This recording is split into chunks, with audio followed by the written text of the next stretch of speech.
It was 1975 when Shirley and Company topped the charts with Shame, Shame, Shame. The song had been an instant hit, thrusting singer Jason Alvarez into stardom.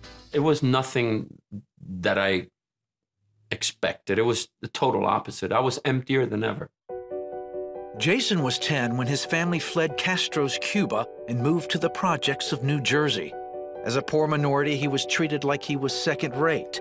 His pride led him to take matters into his own hands. Gangs and people pressing you and challenging you, I was not used to that. I made up my mind nobody was going to push me around anymore. To prove his worth, he formed a gang as a young teenager. Even then, he still felt life was miserable. But there was one thing that gave him joy. I was always into music since I was a little boy. I loved music. I loved singing. But Jason never considered music as his ticket out, until one day, a couple of musicians overheard him singing. We love the way you sing, man. We're going to start a group in 2 weeks. But you have to play an instrument. Jason asked his father to buy a guitar. I said, I'm really going in the wrong direction with my life, and I will come out of this. I know that that's what I love to do, is sing, you know. My father bought me the guitar. Jason joined the group and eventually left the gang life. I fell in love with music, and I started doing weddings and some nightclubs. By 21, Jason was married to Gail and pursuing music full-time. He released his own album and eventually signed with Platinum Records. But that didn't fill the growing emptiness. I started doing drugs. I just, somebody kind of turned me on to marijuana. And then I started doing LSD.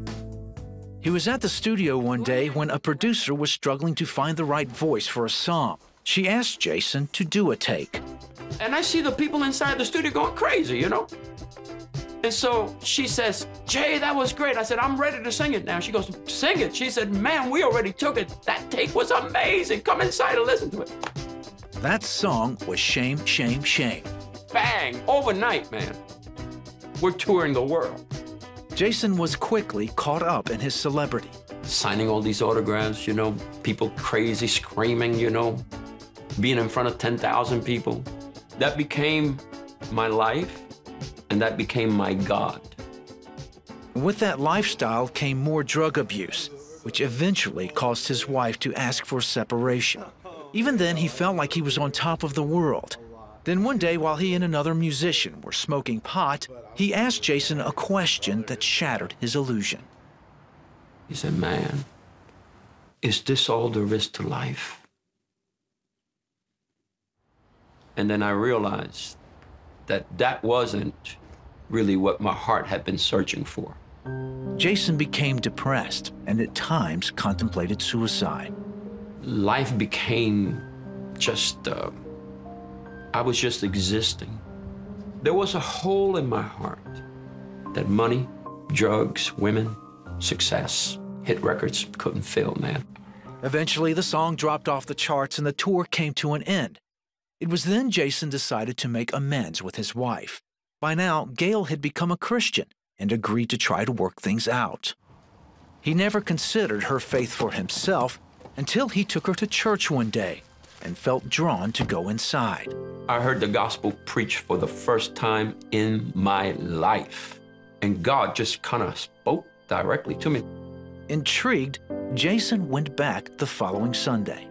This guy starts preaching, and he says, there is somebody here that God has been dealing with.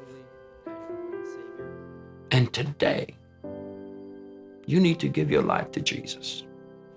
I'm sitting back there, man, I'm thinking to myself, it's crazy, you know? And then the thought hit me, you have done everything.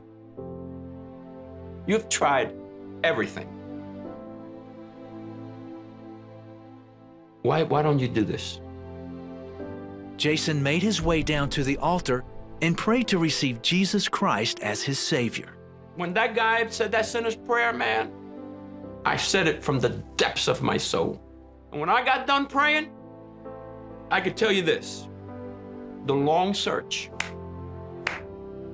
that long search, man, that long search had come to an end. That hole had finally had the piece that was missing put in. Jason knew at once that he was changed. He stopped doing drugs and began restoring his relationship with Gail. He also started making Christian music. Today, Jason and Gail pastor the Love of Jesus Church in New Jersey. And of course, he's still making music. God said this to me, if you will just hold on to my hand and not let go, I will walk you through every dark place in your life and bring you to the other side.